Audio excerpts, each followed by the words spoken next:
नमस्कार। बिहार विधानसभा चुनाव में क्यों अचानक से आंकड़े बदलते नजर आ रहे हैं और जिस कारण से इस वक्त राजनीतिक माहौल पूरी तरह से बदलता नजर आ रहा है और मनीष कश्यप बीजेपी छोड़ अब प्रशांत किशोर की पार्टी में शामिल हो चुके हैं, तो दल बदल का जो सिलसिला है वो शुरू हो चुका है। लेकिन जिस कारण से यहाँ पर जो है अपने अपने वोट बैंक को बचाने को लेकर अलग अलग रणनीतियां देखने को मिल रही है।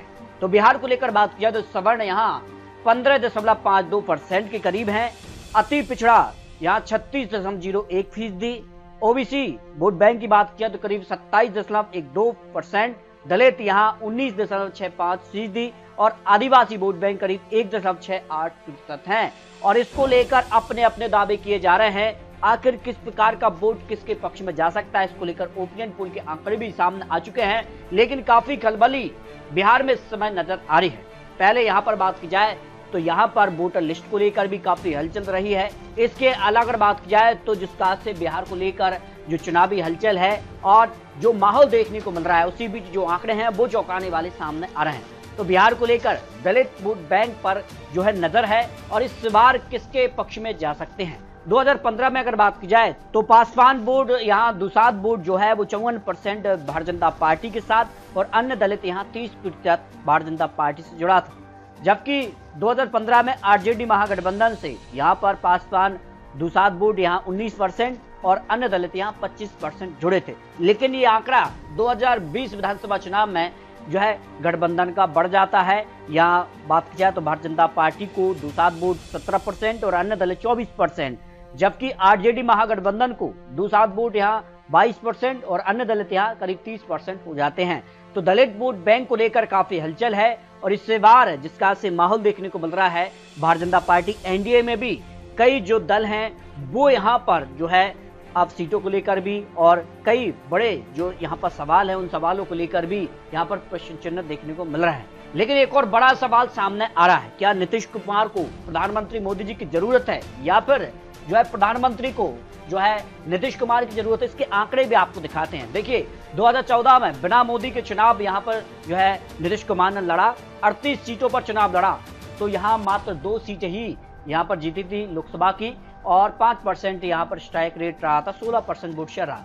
2019 में यहाँ पर मोदी संघ चुनाव लड़ा तो ये आंकड़ा बढ़ जाता, 17 सीटों पर चुनाव लड़कर ये 16 सीटें जीत जाते हैं। यानी सीधा फायदा प्रधानमंत्री मोदी का यहाँ पर नीतीश कुमार को लोकसभा चुनाव में देखने को मिल रहा है और 94% स्ट्राइक रेट, 22% वोट शेयर भी रहा। 2024 में भी प्रधानमंत्री मोदी के संग यानी एनडीए के साथ चुनाव लड़ा तो 16 सीटों पर चुनाव लड़कर 12 सीट हासिल की और 75% स्ट्राइक रेट जीत कर रहा, 18% वोट शेयर रहा। जबकि बिना यहाँ पर एनडीए के चुनाव लड़ा था तो 2 सीट हासिल की थी, लेकिन जबरदस्त फायदा एनडीए में मिलकर चुनाव लड़ने का हुआ है और ये बहुत बड़ा कारण है कि यहाँ विधानसभा चुनाव की तैयारी देखने को मिल रही है। 2010 में अगर बात की जाए तो यहाँ पर जो है 115 सीटों पर जीत मिली थी जेडीयू पार्टी को और 2020 में ये आंकड़ा घट गया 43 सीटों पर आ चुका है। यानी सीधे तौर पर जो है नुकसान जेडीयू को हो रहा है। इसी कारण से यहाँ पर जिसका से बिहार के अंदर जो है प्रधानमंत्री मोदी जी की तस्वीर जो है पोस्टर में देखने को मिली है, इससे पहले बिहार के अंदर नहीं थी। लेकिन नौकरी रोजगार खुशहाल बिहार फिर से एनडीए सरकार यानी एनडीए का जिक्र किया जा रहा है। सीधे तौर पर जो है एनडीए के संग में नीतीश कुमार को भी फायदा मिला है।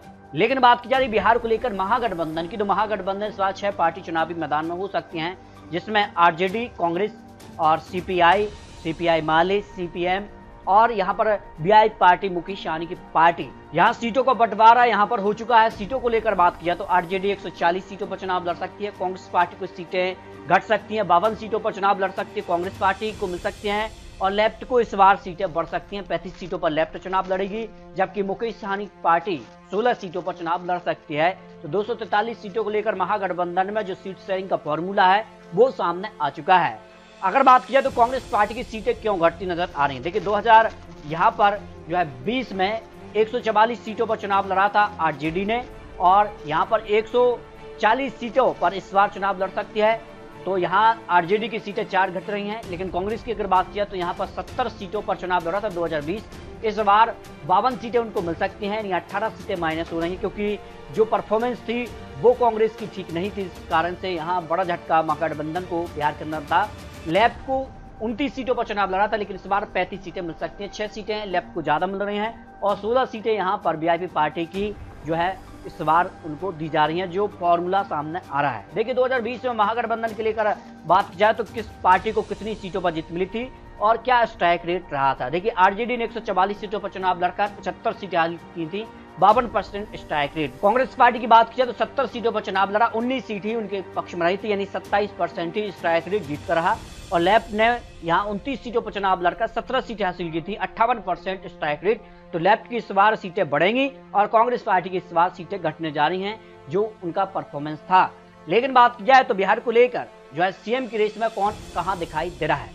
फरवरी में यहां तेजस्वी यादव का आंकड़ा 41% था और अप्रैल में यह आंकड़ा 36% और जून में जो आंकड़ा है वो 35% आ गया है। सी वोटर का जो नया ताजा सर्वे सामने आ रहा है, यानी तेजस्वी यादव फिलहाल जो है सबसे पॉपुलर सीएम के चेहरे के तौर पर दिखाई दे रहे हैं। जबकि नीतीश कुमार की बात की जाए तो नीतीश कुमार जो है सी वोटर का जो सर्वे था फरवरी में 18% ही लोगों की पसंद में यहाँ पर जो है सीएम की रेस में आगे थे और अप्रैल में यह आंकड़ा 15% और जून में ये 17 करीब यहाँ पर आंकड़ा उसी आंकड़े के आसपास दिखाई दे रहा है। लेकिन तेजस्वी यादव जो है करीब 35% से ज्यादा आंकड़ा उनका दिखाई दे रहा है।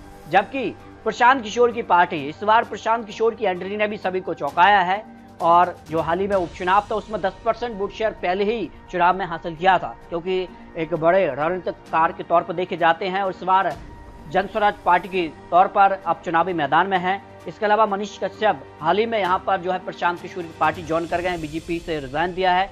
तो इसके अलावा अगर बात की जाए तो काफी हलचल यहाँ दिखाई दे रही है। और अगर बात किया उनकी तो सीएम की रेस में 15% यहाँ फरवरी में आंकड़ा था, अप्रैल में आंकड़ा 17% और जून में 18%, यानी लगातार सीएम की जो रेस है उस चेहरे के तौर पर प्रशांत किशोर जो है आगे बढ़ते जा रहे हैं। क्या चुनाव के जो करीब आएंगे तो ये आंकड़ा और बढ़ेगा, ये काफी महत्वपूर्ण हो जाता है। जबकि सीएम की रेस में यहाँ पर चिराग पासवान भी अपना दावा पेश करते नजर आए हैं और माना जा रहा है कि 5 लोकसभा सीटों पर चुनाव लड़कर 5 लोकसभा सीटों पर जीत हासिल की थी। तो इस बार क्या बिहार के अंदर विधानसभा चुनाव में कुछ बड़ा उलटफेर होने जा रहा है। फरवरी में 4% है लोगों की पसंद है सीएम के तौर पर थे और अप्रैल में 6% और जून में आंकड़ा 10% पहुंचा है। तो क्या यहाँ पर जो बड़ा ऐलान है कि विधानसभा चुनाव भी लड़ेंगे तो ये आंकड़ा और बढ़ने जा रहा है, ये काफी महत्वपूर्ण हो जाता है। जबकि सम्राट चौधरी भारतीय जनता पार्टी चेहरे के तौर पर बात की जाए तो फरवरी में 8%, अप्रैल में 13% और जून में 10% के करीब सीएम की रेस में आगे दिखाई दे रहा है। तो आज अगर विधानसभा चुनाव होते हैं तो किस पार्टी के पक्ष में कितना वोट शेयर जा सकता है, तो माना जा रहा है कि एनडीए में नीतीश कुमार और भारतीय जनता पार्टी मिलकर चुनाव लड़ेंगी तो एनडीए बिहार में फिर से बड़ा उलटफेर करेगा।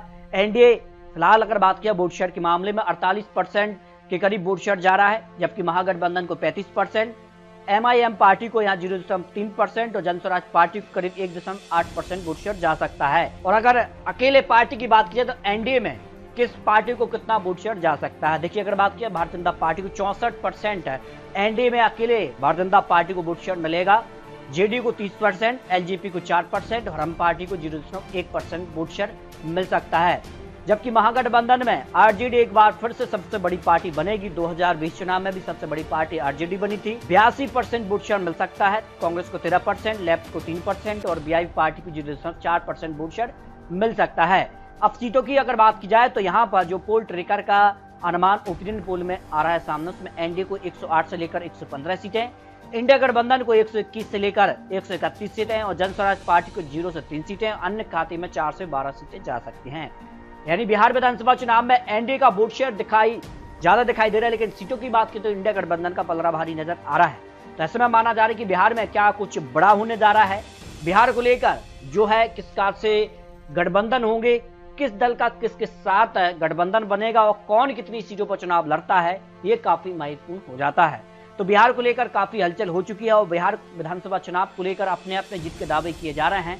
और ऐसे में बात की जा रही कि बिहार में अगली सरकार किसकी बन सकती है, एनडीए या फिर महागठबंधन, इस बार किसकी सरकार बनेगी। लेकिन माना जा रहा है कि बिहार में इस बार कांटे की टक्कर जरूर देखने को मिलेगी।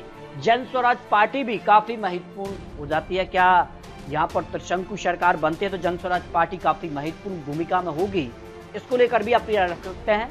मिलते हैं और लेटेस्ट और महत्वपूर्ण विश्लेषण के साथ, तब तक ले जय हिंद, जय भारत।